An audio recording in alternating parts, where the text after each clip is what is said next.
जय नारायण मित्रों। आज मैं आपको भगवान वराह अवतार की कथा सुनाने जा रहा हूँ।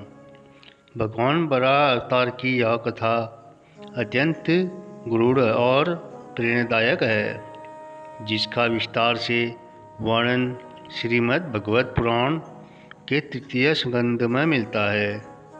आइए इसे पूरी भावना और विस्तार के साथ समझते हैं। मित्रों, सृष्टि का संकट की शुरुआत सतयुग में हिरण्याक्ष नामक एक अत्यंत शक्तिशाली दैत्य था।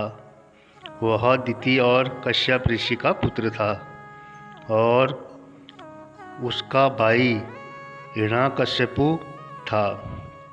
हिरण्याक्ष ने कठोर तपस्या करके अपार शक्ति प्राप्त की। शक्ति मिलते ही उसमें घोर अहंकार आ गया।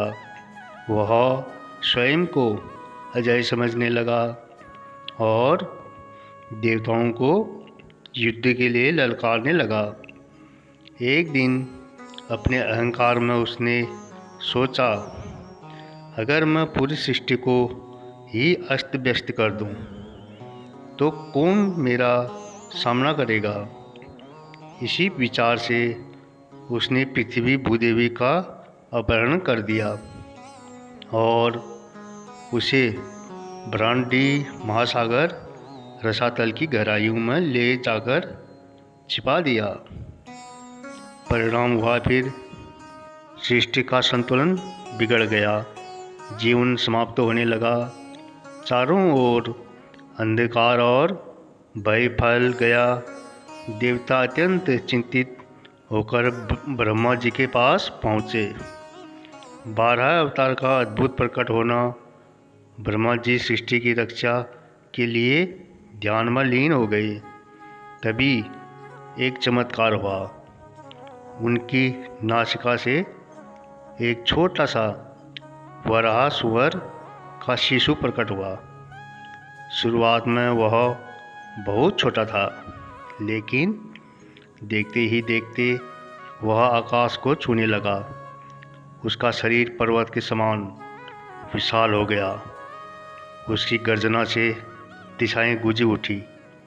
देवता आश्चर्यचकित हो गए और समझ गए वह कोई साधारण जीव नहीं है, स्वयं भगवान विष्णु का अवतार है। महासागर में प्रवेश और पृथ्वी की खोज। भगवान विष्णु के रूप में वराह देव ने विशाल गर्जना की ओर सीधे ब्रह्मांडीय महासागर में कूद पड़े। समुद्र की लहरें उफान मारने लगी। जलचर भयभीत हो उठे।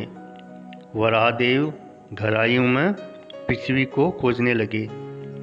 अंततः उन्होंने रसातल में जाकर माता भूदेवी को ढूंढ लिया। हिरण्याक्ष और वराह देव का भयंकर युद्ध।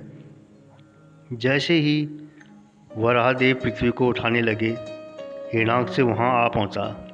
वह क्रोधित होकर बोला, कौन है जो मेरी शक्ति को चुनौती दे रहा है। इसके बाद शुरू हुआ एक महा भयंकर युद्ध। गदा, त्रिशूल और दिव्य अस्त्रों का प्रयोग हुआ। समुद्र की गहराइयों में भीषण टकराव हुआ। देवता ऊपर से इस युद्ध को देख रहे थे। हिरण्याक्ष अत्यंत शक्तिशाली था, लेकिन भगवान के सामने उसकी शक्ति टिक न सकी। अंत में वराह देव ने उसे परास्त कर दिया। उसके अहंकार का अंत हो गया। पृथ्वी का उद्धार, भूदेवी की रक्षा। युद्ध समाप्त होने के बाद वराह देव ने पृथ्वी को अपने दांतों पर उठाया। धीरे धीरे उसे महासागर से बाहर लाए। फिर उसे उसके सही स्थान कक्षा में स्थापित कर दिया। उस समय का दृश्य अत्यंत दिव्य था। पृथ्वी देवी ने हाथ जोड़कर भगवान को प्रणाम किया। देवताओं ने पुष्प वर्षा की। पूरे ब्रह्मांड में शांति और संतुलन लौट आया। इस कथा का गहरा संदेश। यह कथा केवल एक युद्ध की कहानी नहीं है, बल्कि इसमें गहरे आध्यात्मिक अर्थ छिपे हैं। अहंकार का विनाश, हिरण्याक्ष का अंत, यह सिखाता है कि अहंकार चाहे कितना भी बड़ा हो, सत्य के सामने टिक नहीं सकता। भगवान का संरक्षण, जब भी सृष्टि पर संकट आता है, भगवान किसी न किसी रूप में रक्षा के लिए अवतरित होते हैं। पृथ्वी का महत्व, भूदेवी का उद्धार हमें सिखाता है। पृथ्वी केवल भूमि नहीं बल्कि माता है। धर्म की विजय, अंततः हमेशा धर्म की जीत और अधर्म का नाश होता है। मित्रों, वराह अवतार की यह कथा हमें यह विश्वास दिलाती है कि जब भी जीवन में अंधकार और संकट आए, ईश्वर किसी न किसी रूप में मार्ग दिखाने अवश्य आते हैं।